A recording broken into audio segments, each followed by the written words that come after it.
드디어 7장에서 에스라의 이름이 나오기 시작합니다. 그리고 이후부터는 에스라서의 핵심 인물로서 이야기를 이끌어갑니다.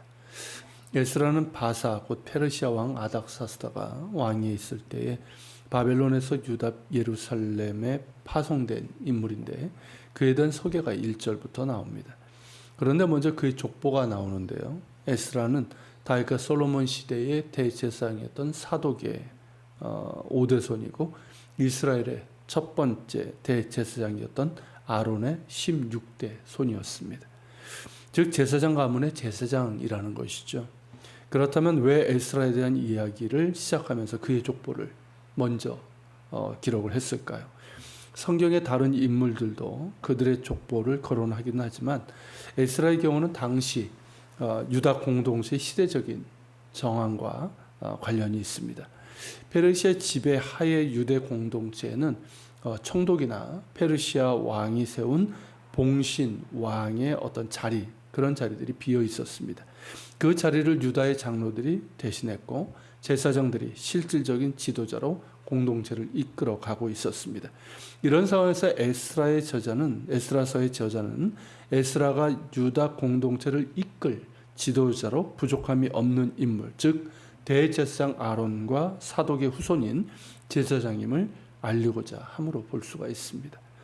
더불어 6절에 보면 에스라는 이스라엘의 하나님 여호와께서 주신 모세 율법에 익숙한 학자로 나옵니다. 예전 개역 한글 성경에는 학사로 번역되어 있어서 학사 에스라로 많이 소개가 되었죠. 히브리어 원문으로는 소페르인데 우리말로는 주로 서기관으로 번역할 수가 있습니다. 이 소페르는 본래 페르시아의 고위직 관리였습니다. 소페르라는 단어가 책과 관련이 있기 때문에 여러 학문을 연구하는 학자로 볼 수 있겠고, 그래서 개역개정에서는 학자로 번역을 했습니다. 하지만 소페르는 단순한 학자가 아니라 정부의 공문서를 작성하는 일이 주 업무였고, 그 외에도 왕으로부터 명령을 받아서 외국인들과의 어떤 협상에 참여하는 등의 다양한 일을 했습니다. 그래서 단순히 학자라고 하기에는 그 의미가 좁은 감이 있고 서기관이라고 하는 것이 맞는 것 같습니다. 어쨌든 이상의 기록으로 볼 때 에스라는 대제사장 아론과 사독의 후손으로 제사장이면서 페르시아의 고위직 관리인 소페르, 서기관, 우리 성경으로는 학자였다는 것입니다. 이 소페르 서기관으로서 에스라는 하나님께서 주신 모세의 율법에 능통한 사람으로 소개되고 있습니다. 즉 하나님의 말씀을 주의 깊게 연구하고 묵상하는 가운데 그 의미를 분별하고 그 뜻에 순종하는 사람이었다는 것입니다. 예레미야서에 보면 하나님의 율법을 거짓되게 만들었던 자들이 나오고 그들을 책망하는 부분이 있는데요. 다름 아닌 서기관들이었습니다. 이 서기관들이 그 당시에 거짓된 붓으로 율법을 거짓말로 바꾸어 놓았던 자들이었습니다. 그와 대조적으로 서기관인 이 에스라는 하나님께서 주신 모세의 율법을 주의 깊게 연구하고 그 스스로 준행하는 율법에 능통한 사람이었습니다. 즉 에스라는 제사장이요 하나님의 율법에 능통한 자로서 유다 예루살렘의 귀한 자들의 공동체를 다시 하나님의 말씀으로 가르쳐 개혁하고 새롭게 할 최고의 적임자였던 것입니다. 그리고 이것이 그가 바벨론을 떠나 유다 예루살렘으로 돌아오게 된 이유입니다. 6절의 기록처럼 에스라는 페르시아의 고위직 관리로서 왕을 가까이 할 수 있었고 하나님의 도우심으로 인해 그가 왕에게 구한 것은 다 받았습니다. 즉 왕의 신임을 얻은 사람이었습니다. 에스라는 왕에게 유다 예루살렘으로 돌아가고자 하는 그런 일을 청하였고 왕은 흔쾌히 허락하며 조서를 내린 것이죠.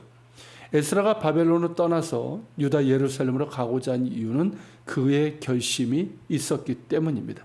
10절의 기록처럼 에스라는 하나님의 율법을 연구하여 준행하였으며 그 율례와 규례를 이스라엘에게 가르치기로 결심하였습니다. 하나님의 말씀을 주의 깊게 연구하고 묵상하는 가운데 에스라의 가슴을 뜨겁게 한 것이 있었습니다. 과거 이스라엘은 하나님의 말씀을 가볍게 여겨 불순종하기를 거듭했으며 유다 말기에는 하나님과 하나님의 말씀을 떠나 온갖 우상 숭배와 죄악을 범했습니다. 유다가 멸망하고 바벨론의 포로가 된 것은 그들이 하나님과 그분의 말씀을 버렸기 때문입니다.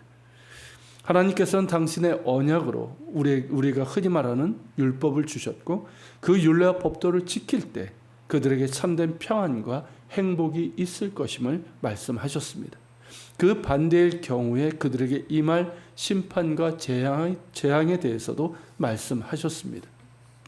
그럼에도 이스라엘은 그 반대의 길, 그 저주와 파멸의 길을 택하고 말았습니다. 그러므로 이스라엘이 다시 살 길은 하나밖에 없습니다. 순전한 마음과 행위로 하나님을 찾는 것이며 그분을 따르는 것입니다.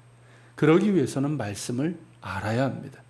말씀을 통해서 하나님이 어떤 분이시며 우리가 그분과 어떠한 관계를 맺어야 하는지, 우리에게 원하시는 것이 무엇인지를 알아야 합니다. 말씀을 통해 하나님을 아는 지식이 있어야 살 수 있습니다. 말씀을 통해 하나님을 바르게 알고 그분과 올바른 관계를 맺으며 참된 신앙과 순종의 길을 갈 때 이스라엘은 다시금 언약 공동체로 세워질 수 있습니다. 바로 그에 대한 뜨거운 갈망이 있었고 그 갈망이 에스라로 하여금 바벨론을 떠나 유다 예루살렘으로 가고자 한 결심으로 이어지게 된 것입니다. 하나님의 말씀을 가까이 하며 주의 깊게 연구하고 묵상하는 가운데 그 말씀대로 살고자 하는 자에게는 에스라와 같은 거룩한 열망이 주어집니다. 말씀을 통해 하나님을 아는 지식에 대한 열망이고 하나님의 말씀대로 순종하며 살아가고자 하는 가운데 하나님의 임재 가운데 있고자 하는 갈망입니다. 오직 하나님의 말씀만이 우리의 개인과 공동체를 새롭게 하고 진정으로 살아있게 하며 복되게 함을 알기에 그 말씀을 전하고 그 말씀으로 공동체를 세우고자 하는 열망입니다. 이 거룩한 열망이 우리에게도 있기를 소망합니다.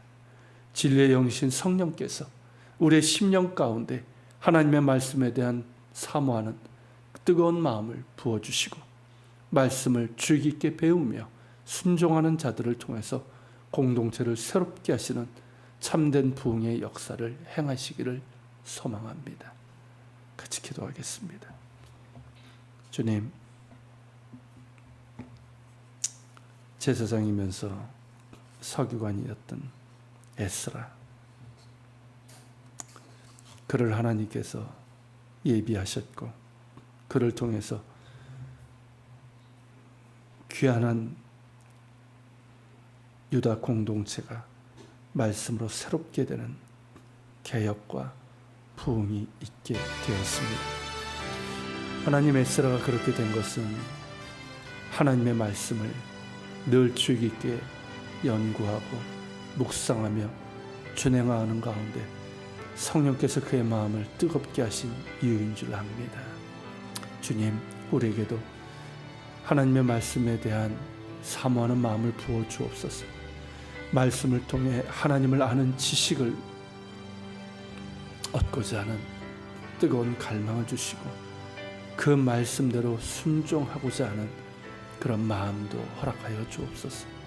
말씀을 통해 우리가 새롭게 되고 어떤 공동체가 참된 개혁과 부흥으로 나아갈 수 있도록 하나님, 우리에게 말씀에 대한 뜨거운 갈망을, 거룩한 갈망을 허락하여 주시옵소서. 같이 기도하며 나아갑시다.